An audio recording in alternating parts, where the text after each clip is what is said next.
Hello everyone. Today I'm in beautiful Miyazaki, Japan at Aoshima Temple. And today I'm going to discuss how to open the third eye. Now before I get to the introduction about the how to open the third eye, I first want to do a religious and spiritual overview of the third eye, as well as some theories about what the third eye is and how it works. First, however, let's do a small donation to the gods. Now, many years ago, I learned from my teacher about how to open my third eye. And in this video, I'm going to explain to you a very systematic way for opening your third eye. If you have had any experiences with your third eye or any other interesting spiritual experiences you'd like to share, please do leave a comment in the comment section below. Also, if you could like and subscribe, it would really help my channel out, and it also encourages me to create more content like this in the future. In Dharmic spiritual traditions from India, the third eye refers to the Anja, or the brow chakra. In these traditions, the third eye refers to the gate that leads to the inner realms and spaces of higher consciousness. In New Age spirituality, the third eye often symbolizes a state of enlightenment, often evoking mental images having deeply personal, spiritual, or psychological significance. The third eye is often associated with religious visions, clairvoyance, the ability to observe chakras and auras, precognition, and out-of-body experiences. People who are claimed to have the capacity to utilize their third eyes are sometimes known as seers. In Hinduism and in Buddhism, the third eye is said to be located around the middle of the forehead, slightly above the junction between the eyebrows, representing the enlightenment one achieves through meditation. So again, opening the microcosmic orbital is one milestone, and then of course opening the third eye would be the next big milestone in any spiritual practice. Hindus also place a tilaka between the eyebrows as a representation of the third eye, which is also seen as expression of Shiva. Buddhists regard the third eye as the eye of consciousness, representing the vantage point from which enlightenment beyond one's physical sight is achieved. In Taoism and many traditional Chinese religious sects, as well as Zen, third eye training is involved. Now, third eye training basically involves placing your attention on the point between your third eyes when your eyes are closed, and then going into various postures or meditations. And I'll get to that later on in the video. The goal of this type of training, of course, is just to, well, one, it gives you a goal, it gives you sort of a purpose for your meditation, and it gives you a direction to focus on. It also helps you to align with a vibration in the universe and gives you a solid foundation to reach into more advanced meditative states. So opening the third eye is definitely a gateway to the next level. And the third eye is also in a main energy center of the body. It's also located at the sixth chakra, right, in Vedic traditions.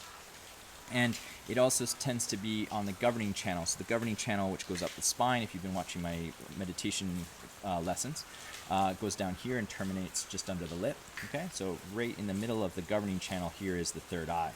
Okay, it's also noted in Taoist traditions, it's also called the muddy pellet. Now, according to Christian teaching of Father Richard Rohr, the concept of the third eye is a metaphor for non-dualistic thinking. And it's the way that mystics see. And that kind of makes sense because the third eye is located between the two hemispheres of the brain. H.P. Blavatsky, the founder of the Theosophical Society, suggested that the third eye is in fact the partially dormant pineal gland, which resides between the two hemispheres of the brain. So rather than the third eye just being on the surface, it's actually deeper inside the brain. Now, reptiles and amphibians sense light via a third parietal eye, a structure associated with the pineal gland, which serves to regulate circadian rhythms for navigation as it can sense the polarization of light. A very famous philosopher, René Descartes, believed that the human pineal gland is also considered to be the principal seat to the soul. In humans, the pineal gland, also called the canorium epiphysis cerebri, is one of many endocrine glands found in vertebrates. Its source of melatonin, a hormone derived from tryptophan, that plays a central role in the regulation of circadian rhythms.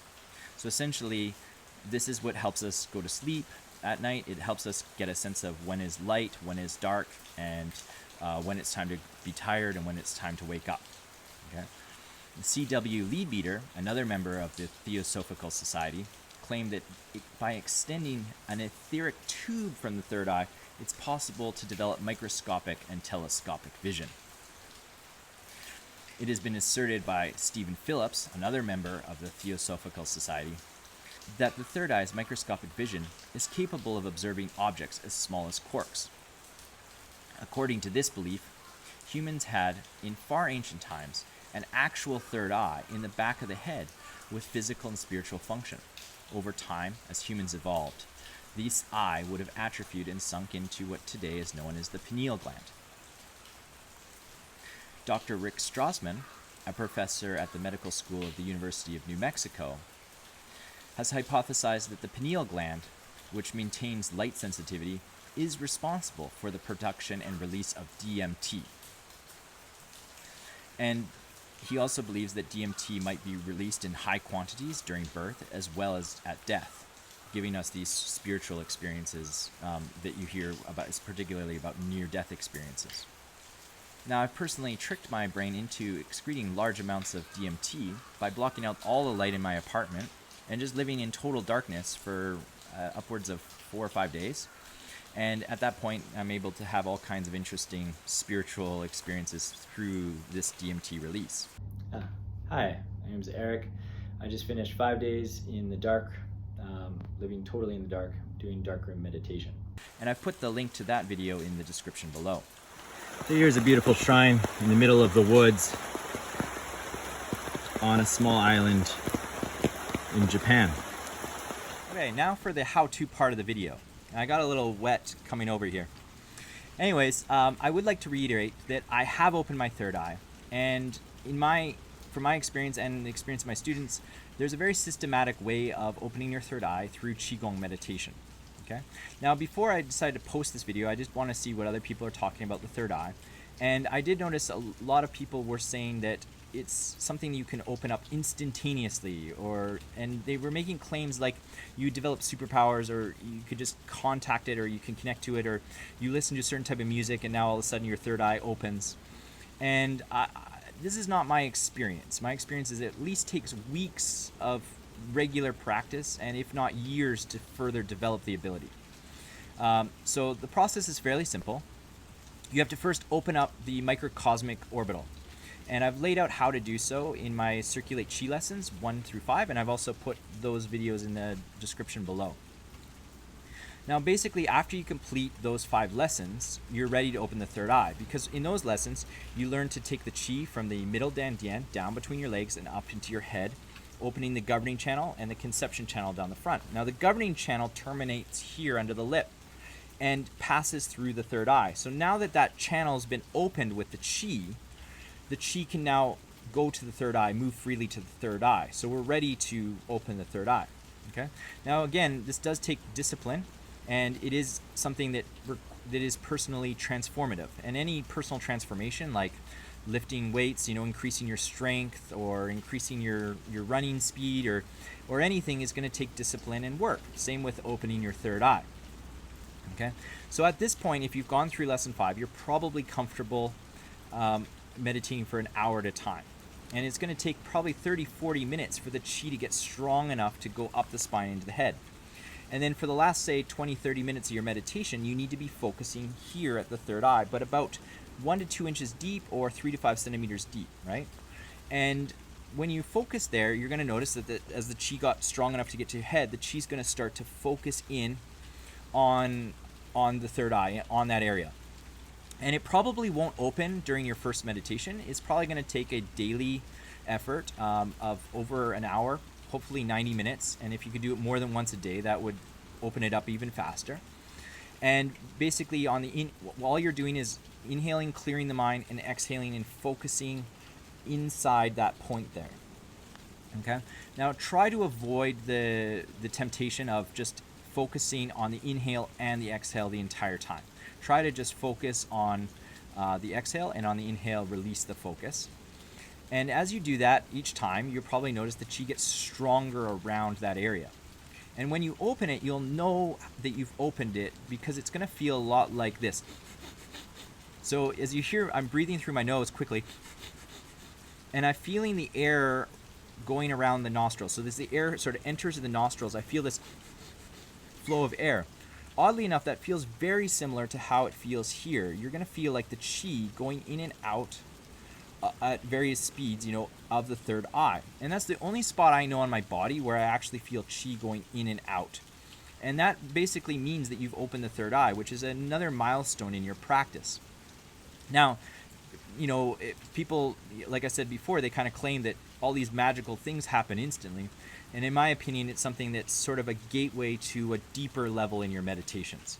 It is not the end point, but it is certainly a milestone in your meditation to taking you to a deeper level. Okay? So, if you've enjoyed this video, then please like and subscribe. There's a lot more content coming. And, if you are disciplined enough to open your third eye, then do leave a comment in the comments below, because we'd love to hear from you. It's a very interesting point in the practice. And another reason I really like this practice is because there are stages. There are very clear stages of progress. And meditation's a wonderful thing to do, but if you plateau for too long, in my opinion, I'm a bit of a goal-oriented person. If I plateau for too long and I don't feel any improvement, or I don't have any new areas to explore, I get a little bit bored, even with meditation. And yet meditation has this tremendous benefit of just making you more happy, more aware, more calm, right? Easier to get along with, better energy, better sleep, like lots of benefits to it. But I do find that by having new areas to explore in my meditations, it keeps me engaged. And so, if you're feeling like you're plateauing in your meditation practice, then try opening your third eye. Open your microcosmic orbital, bring it up to your third eye, and see what happens. Anyways, if you do like or subscribe, it certainly encourages me to keep putting out more new content, and there will be more content to come. All right. Namaste.